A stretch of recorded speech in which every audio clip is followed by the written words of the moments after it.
Assalamualaikum warahmatullahi wabarakatuh. Perkenalkan, nama saya Florentina Ari Caturatna, NIM 220601080 dari Prodi Teknik Industri, kelas B pagi.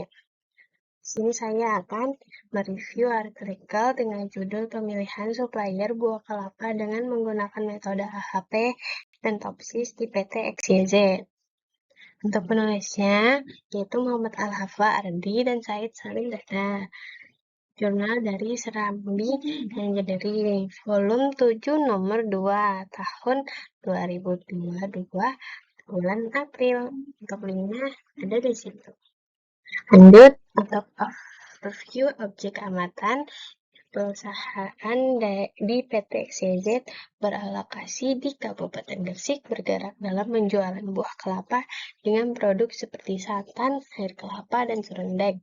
Adapun permasalahan yang dikemukakan yaitu kualitas dan ketersediaan bahan baku kelapa yang tidak konsisten, termasuk kelapa busuk, harga fluktuatif, pengiriman terlambat, dan layanan yang kurang memuaskan.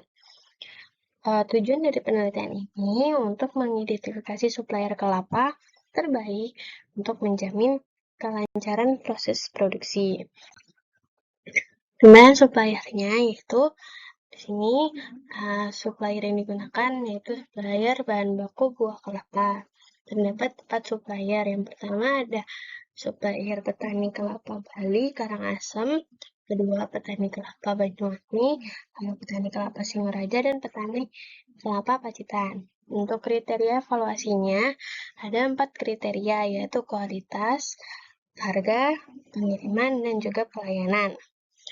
Untuk kualitas yang dinilai yaitu kemampuan memenuhi spesifikasi, penyediaan barang tanpa cacat, dan untuk kelapa. Untuk harga yaitu keputusan harga, kemampuan memberikan diskon, lalu untuk pengiriman yaitu seperti ketepatan waktu pengiriman dan keandalan transportasi.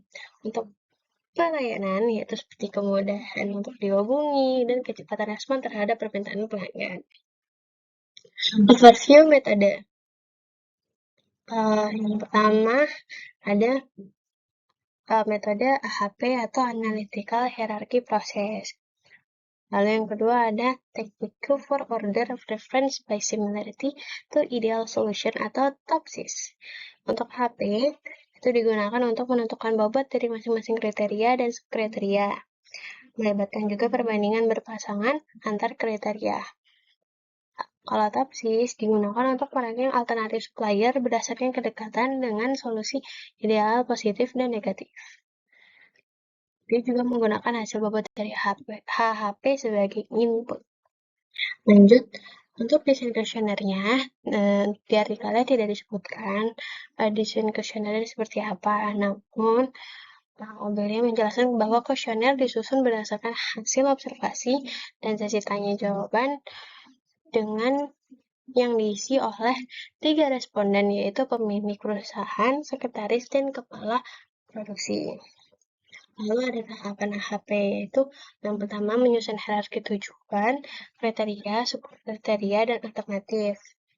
Lalu menyusun materi perbandingan berpasangan. Biasanya materi perbanding berpasangan itu nilainya itu dapat dari kuesionernya. Lalu menghitung bobot kriteria dan subkriteria. Lanjut melakukan uji konsistensi. Hasilnya itu harus di bawah 0,1. Baru lanjut ke tahapan TOPSIS, yaitu menyusun matriks keputusan, lalu menormalisasi matriks, lalu mengalihkan dengan bobot dari AHP, lalu menentukan solusi ideal positif dan negatif, lalu menghitung jarak setiap alternatif ke solusi ideal, lalu dihitung lagi nilai preferensinya, dan akhirnya dapat menentukan urutan supplier. Nah, ini supplier terpilih. Untuk hasil HP, kriteria dengan bobot tertinggi itu didapatkan dari cost dengan bobot 0,425, diikuti oleh quality dengan bobot 0,333, lalu diikuti delivery 0,155, dan yang terakhir service 0,084. Untuk subkriterianya, dengan bobot tertinggi didapat oleh kepatasan harga 0,823 di bawah kriteria cost. Untuk hasil topsis, supplier dengan nilai preferensi tertinggi didapatkan oleh petani kelapa Singaraja dengan nilai bobot 0,845 dengan urutan yaitu selanjutnya petani kelapa Bali Karangasem, lalu petani kelapa Pacitan, dan petani kelapa Banyuwangi. Jadi kesimpulannya, petani kelapa Singaraja adalah supplier terbaik dan paling optimal dalam memenuhi kebutuhan buah kelapa di PT SYZ.